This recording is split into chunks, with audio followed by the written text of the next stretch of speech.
Ah, ça, c'est une question récurrente que beaucoup de patients d'ailleurs viennent me poser au cabinet. Alors, il faut savoir que la mauvaise haleine est due à deux types de facteurs. D'abord, à des facteurs alimentaires.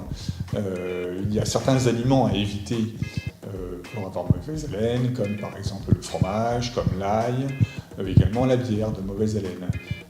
Mais la mauvaise haleine peut, en tant que chirurgien-dentiste, être due surtout à un problème dentaire, notamment le tartre. Le tartre, par sa forte teneur en bactéries, entraîne une mauvaise haleine.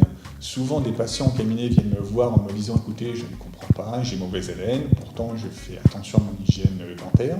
Un simple détartrage permet tout simplement d'éliminer un grand nombre de bactéries et d'éliminer justement cette mauvaise haleine. Un autre facteur aussi de bactéries au niveau dentaire est tout ce qui est infection.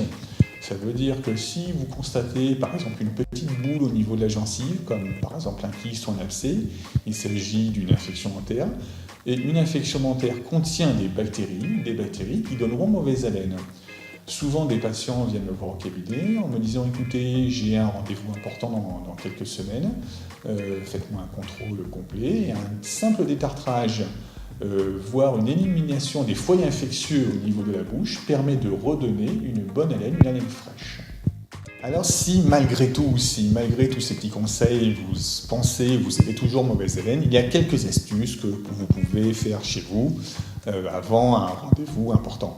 Il y a évidemment le classique bonbon à la menthe. Alors je vais lire ma fiche en même temps. Il y a les sprays que vous pouvez acheter en pharmacie. Il y a certains sprays spécifiques qui vont vous donner mauvaise haleine. Vous le prenez quelques heures tout simplement avant une rencontre. Il y a certains bains de bouche, notamment des bains de bouche comme de la Listerine qui est en vente en grande surface ou en pharmacie.